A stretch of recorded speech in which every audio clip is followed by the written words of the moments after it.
They saw its slender frame, its seemingly delicate design, and dismissed it as a piece of art, not a weapon of war. They were convinced of their own invincibility. But what happened the first time they met this underestimated rival in the chaos of a dogfight? What they discovered in those smoke-filled skies wasn't a joke. It was a nightmare wearing beautiful, unforgiving wings. This is the story of arrogance humbled, of hidden strength revealed, and a powerful lesson that true potential is often hidden in plain sight. And this same lesson is waiting to be learned by a man named Leo in a quiet corner of Boston, who is about to be laughed at for a dream everyone thinks is doomed to fail. Before we dive into Leo's story, do us a solid. Subscribe to the channel and hit that like button if you love tales of unexpected comebacks. And don't forget to turn on notifications so you never miss a story that might just change your perspective. The Empty Dream. The Propeller and Vine was Leo's masterpiece and his millstone. Tucked away on a side street in Boston's South End, it was a pub themed around the golden age of aviation. Vintage photos of biplanes and bombers adorned the exposed brick walls. The centerpiece was a beautifully restored wooden propeller from a 1940s trainer aircraft, mounted proudly behind the bar. Leo had sunk every penny of his savings and a considerable amount of his soul into this place. It was his tribute to his grandfather, a mechanic who had worked on the very Spitfires that had defied the odds. But for the last 6 months, the only thing flying through the propeller and vine were dust motes in the slants of afternoon light. The grand opening had been a bust. A few curious neighbors popped in, looked at the high prices of the craft beer. Who charges $12 for a pint? Leo had overheard, and left. The Yelp reviews were brutal. Cool decor, dead atmosphere. Tried to be fancy, but feels like a museum no one visits. Leo, a former history teacher with more passion for stories than for business spreadsheets, felt the dream crumbling. Each day began with hope. He'd polish the glasses, adjust the pictures, and prepare his signature dogfight cocktail. Each night ended with the same view. Himself, reflected in the dark, empty window, surrounded by silent, judging aircraft. The tension was a physical weight on his shoulders. The fear of failure was a constant, cold knot in his stomach. He'd started avoiding calls from his sister, Chloe, who had warned him about the risks. He could almost hear the whispered laughs of the more successful bar owners down the street, the ones with lines out the door and thumping music. They saw his quiet, niche pub and, like those German pilots, they dismissed it. A novelty, not a real contender in the cutthroat Boston bar scene. Tonight was slower than usual. A cold drizzle kept everyone indoors. Leo was just about to close up 2 hours early when the bell on the door jingled.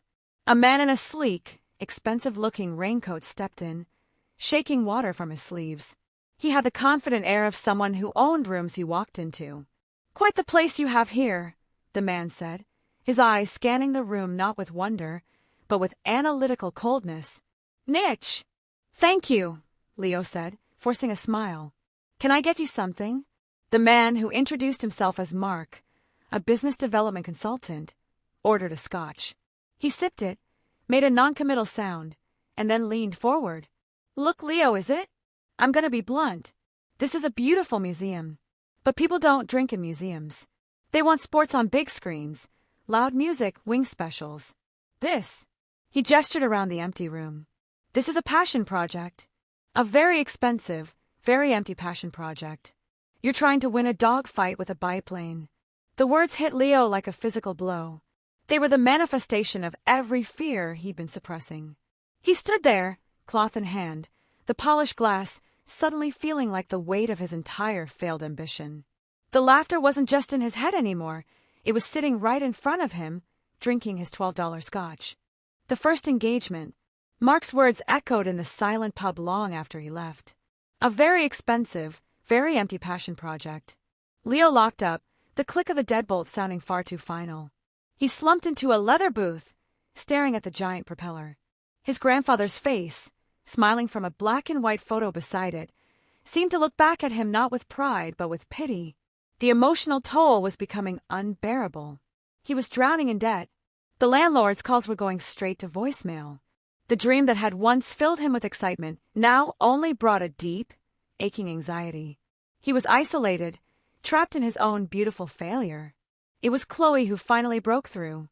She showed up unannounced the next morning with 2 large coffees and a determined look on her face. She found Leo amidst a pile of unpaid invoices, looking defeated. "Okay, little brother," she said, pushing a coffee toward him. "Talk to me. And don't you dare say everything's fine." Leo broke. The whole story tumbled out, the fear, the loneliness, Mark's devastating critique. "He's right, Chloe. It's a museum. I'm a historian, not a businessman. I thought a good idea was enough, but it's not. It's a biplane in a jet fight." Chloe listened, not interrupting. When he was finished, she pointed to the picture of the Spitfire. "You told me that story. About how everyone underestimated it because it looked different.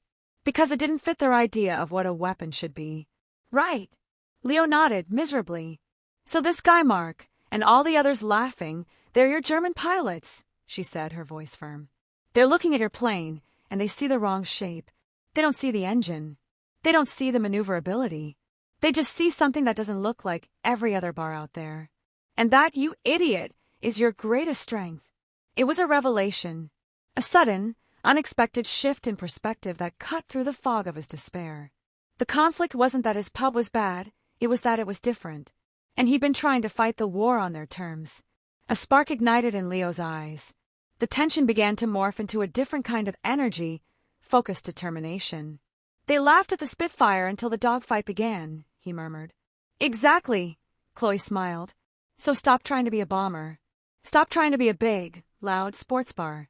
Be the Spitfire. Be agile. Be different. What can this bar do that no other bar can?" They started brainstorming. The pub was empty because no one knew about it. And those who did, didn't understand it. Leo's strength wasn't in selling cheap beer, it was in storytelling. "What if," Leo said, an idea taking flight, "we don't just show the history, we let people taste it?" The external conflict of a failing business was now met with an internal revelation. His perceived weakness was his secret weapon. The dogfight was about to begin. The turning tide. The following week was a whirlwind of activity. The despair that had once filled the propeller and Vine was replaced with a new, electric energy. Leo and Chloe became an unstoppable team. Their strategy was one of agile, targeted maneuverability, just like the Spitfire engaging a larger, slower opponent. First, they leaned into the history.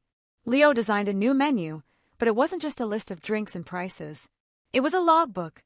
Each cocktail was a chapter in an aerial battle. The Battle of Britain was a gin-based drink with a cloud of white foam. The Doolittle Raid was a smoky whiskey concoction served with a dramatic flair. He wasn't just selling alcohol, he was selling an experience, a story in a glass. Second, they used their size to their advantage. Chloe, a social media manager by trade, launched a targeted campaign. Instead of trying to appeal to everyone, they focused on niche groups. History buffs, aviation enthusiasts, local book clubs, and people searching for unique date night ideas. Boston. She posted stunning photos of the cocktails alongside the historical photos that inspired them, creating a mysterious and intriguing online presence. The caption always asked a question: "Have you ever tasted history?" The third, and most brilliant, move was to host a grand reopening quiz night. But not just any quiz.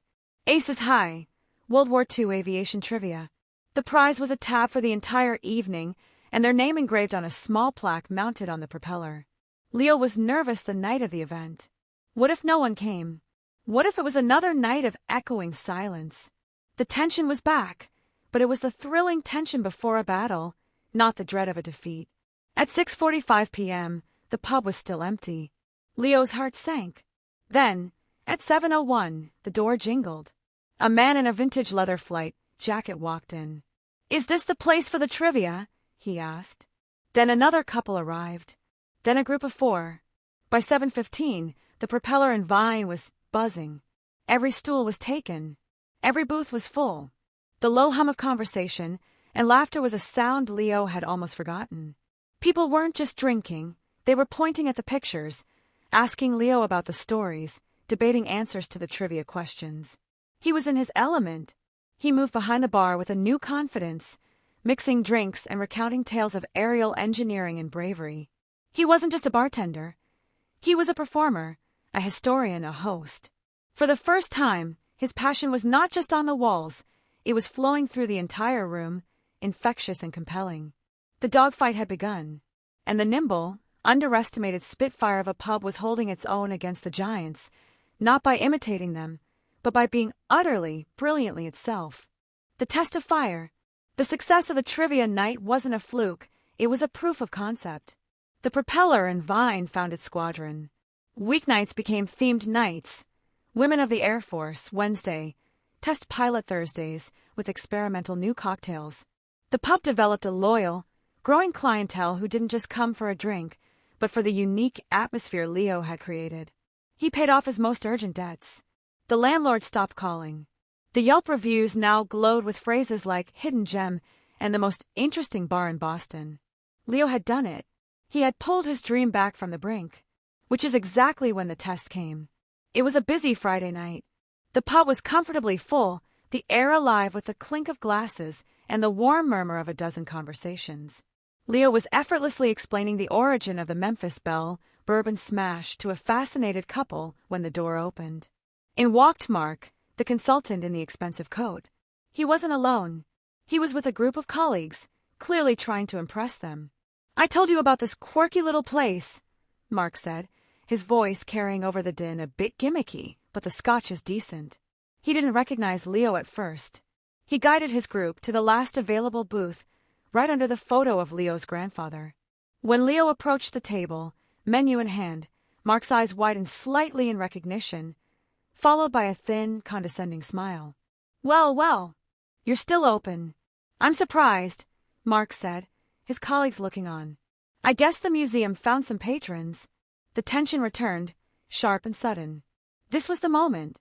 This was the German pilot, seeing the Spitfire up close again, still refusing to believe it was a threat. The entire pub seemed to quieten slightly, as if sensing a confrontation. Leo felt the old insecurity threaten to rise up, the urge to shrink back, to just take their order and retreat. But he looked around.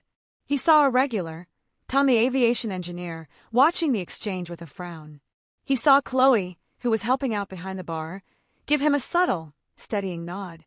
He saw his grandfather's photo. This was not his failure to defend. This was his victory to showcase. Leo smiled, not a forced bartender smile, but a genuine, confident one. "Mark, good to see you again." "Not a museum tonight," he said, his voice calm and carrying. "More like an active airfield. Can I interest you and your guests in our feature history? The Flying Fortress old-fashioned is particularly robust. Or, if you prefer something more nimble and surprising, the Spitfire's kiss has turned a lot of heads after it was initially underestimated." The put-down was elegant, precise, and wrapped in perfect hospitality. One of Mark's colleagues chuckled. "I like this guy. I'll take the Spitfire." Mark's smirk vanished. He was outmaneuvered in front of his own clients, not with aggression, but with grace and a deep belief in his own product. He was no longer the expert condescending to a failure. He was just another customer in Leo's successful, unique establishment. "I'll have the scotch," Mark said tersely. "Excellent choice," Leo said, his tone never wavering. "I'll let you and your squadron review the logbook. I'll be right back." He turned away, the hum of the pub returning, louder than before. He had faced the direct challenge, the external test of his resolve, and he hadn't just survived it. He had soared right past it. Clear skies. 6 months later, the Propeller and Vine was thriving.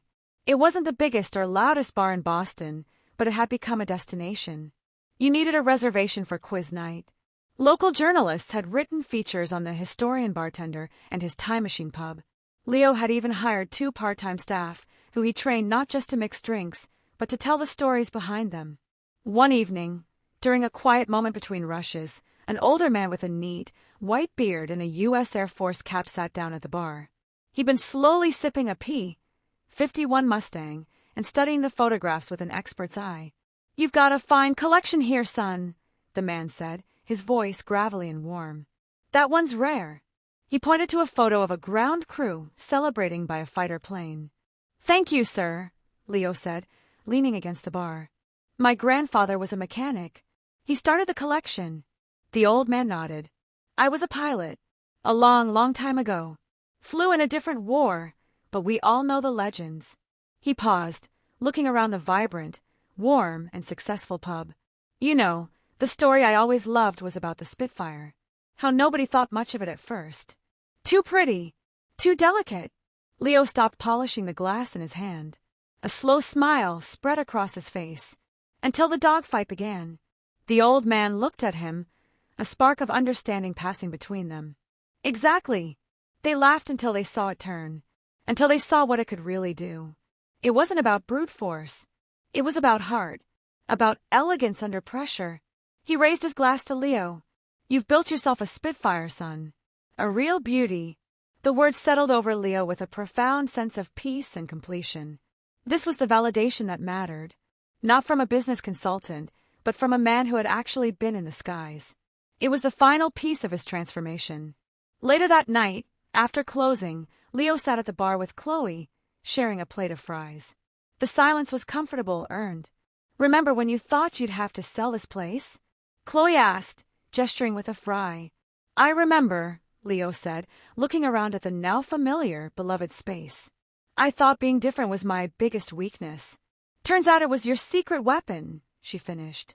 It wasn't the weapon, Leo said, his voice soft with realization. The weapon was deciding to use it. The weapon was believing in it enough to finally engage. Everyone has a Spitfire in them, Chloe. Some unique, beautiful, powerful thing that others might not understand. That they might even laugh at. He thought of Mark's initial dismissal. The victory isn't in proving them wrong. It's in being so true to that thing that their opinion simply doesn't matter anymore. The victory is in the flight itself. He looked up at the photograph of his grandfather. The man wasn't smiling with pity anymore. He was smiling with pride, watching a different kind of mechanic, one who fixed broken dreams, who had taken a piece of history and used it not just to build a business, but to build a life of purpose, resilience, and unexpected joy. The skies, finally, were clear.